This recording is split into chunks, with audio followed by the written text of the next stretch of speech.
बिस्मिल्लाहिर्रहमानिर्रहीम। जी हमारा जो है ग्रुप सेकेंड डे के एलिमेंट्स चल रहे थे जिनको हम लोग अल्कलाइन अर्थ मेटल्स का नेम देते हैं। हमारा टॉपिक था thermal D composition of carbonates and nitrates of group second A elements.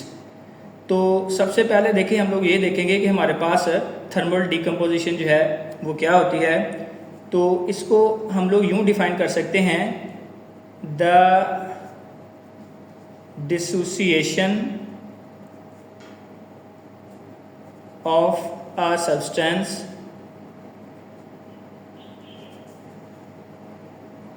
into its components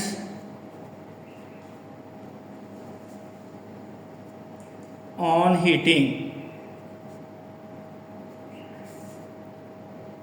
is called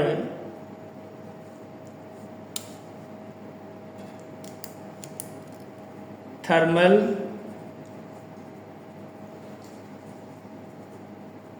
decomposition।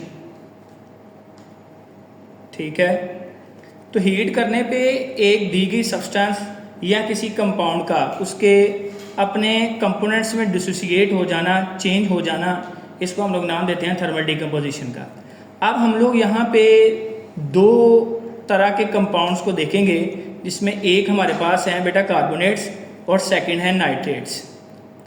मैं अगर आपके साथ बेटा बात करूँ ग्रुप सेकंड ए के कार्बोनेट्स की, तो हमारे पास आ जाएंगे जैसे कि बेरिलियम कार्बोनेट है, ठीक है।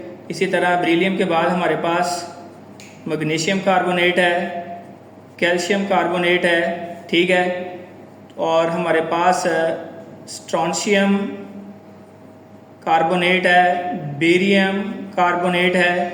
ये हमारे पास है बेटा ग्रुप सेकंड ए के कार्बोनेट्स, ठीक है।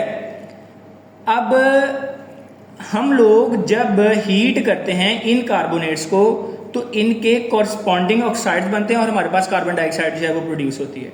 मिसाल के तौर पे मैं बात करता हूँ इन दो कार्बोनेट्स की, मैग्नीशियम की। आपकी बुक में भी इन्हीं को डिस्कस किया गया हुआ, इस वजह से मैं इन्हीं को जो है वो डिस्कस करता हूँ। तो बेटा मेरे पास मैग्नीशियम कार्बोनेट है, इसको अगर मैं टेस्ट ट्यूब में ऐड करके इसको हीट करता हूँ तो इसका कॉरस्पॉन्डिंग ऑक्साइड बनेगा, यानी मैग्नीशियम ऑक्साइड, और साथ में मेरे पास क्या आएगी कार्बन डाइऑक्साइड। तो मैं इसको हीट किया, ये अपने कॉरस्पॉन्डिंग कंपोनेंट्स में चेंज हो गया। इस प्रोसेस को हम लोग नाम देते हैं किसका, थर्मल डीकम्पोजिशन का।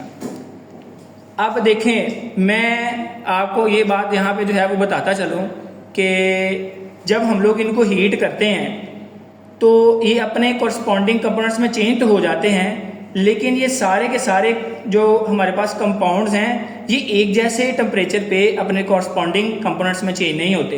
इनमें से कुछ हमारे पास ऐसे कार्बोनेट्स हैं जिनको हमें बहुत कम हीट देना पड़ती है, और कुछ ऐसे कार्बोनेट्स हैं जिनको हमें बहुत ज़्यादा जो है वो हीट देना पड़ती है। क्या करने के लिए, उनको थर्मली डिकम्पोज जो है वो करने के लिए।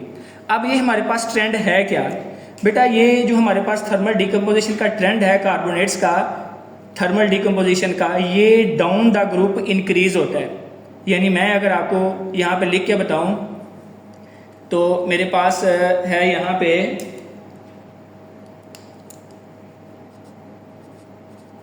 बेरिलियम कार्बोनेट है, फिर उसके बाद मैग्नीशियम कार्बोनेट है, और मेरे पास कौन सा है, कैल्शियम कार्बोनेट है। ये तीन जो है मैंने ले लिए हैं। इसी तरह हम लोग इनको आगे भी जो है रख सकते हैं, स्ट्रोंशियम को, बेरियम को भी रख सकते हैं।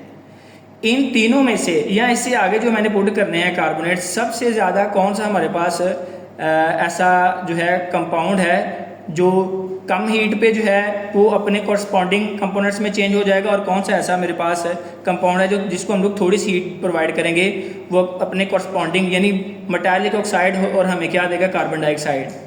बेटा थर्मली जो हमारे पास ये ऑर्डर होगा वो ये वाला ऑर्डर होगा। कैल्शियम कार्बोनेट बहुत ज़्यादा हीट करने पे जो है वो अपने कॉरस्पॉन्डिंग कंपोनेंट्स में चेंज होता है। सेकंड नंबर हमारे पास मैग्नीशियम कार्बोनेट का आता है, और ये हमारे पास जो है बेरिलियम कार्बोनेट, ये इन दोनों में से कंपैरेटिवली लेस टेम्परेचर पे क्या हो जाएगा, अपने कॉरस्पॉन्डिंग कंपोनेंट में जो है वो डिसोसिएट हो जाएगा।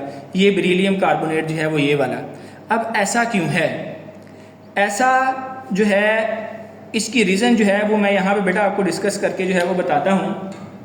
अब देखें, ठीक है कि डाउन द ग्रुप जब हम लोग मूव करते हैं तो हमारे पास जो है हर एटम जो है वो क्या करता है, 2-2 इलेक्ट्रॉन जो है वो लूज़ करता है। मिसाल के तौर पे मैं यहाँ पे बात कर लूँ तो बेरिलियम भी क्या करेगा, 2 इलेक्ट्रॉन लूज़ करेगा।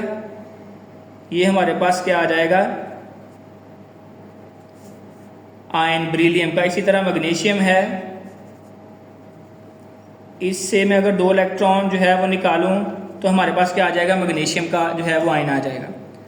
अब इन दोनों आयन्स की या इन सभी आयन्स की पोलराइजिंग पावर जो है वो क्या है, डिफरेंट है। जिस आयन की पोलराइजिंग पावर जो है वो कम होगी, जिस आयन की इनमें से पोलराइजिंग पावर जो है वो कम होगी, वो इस कार्बोनेट आयन से क्या होगा, स्ट्रांगली अटैच हो जाएगा और उसको हमें बहुत ज़्यादा हीट करके उसके कॉरस्पॉन्डिंग कंपोनेंट्स में जो है वो क्या करना पड़ेगा, चेंज करना पड़ेगा। देखें मिसाल के तौर पे मैं यहाँ पे सबसे पहले जो है ये ऑर्डर डिस्कस करने से पहले आपको ये बता दूँ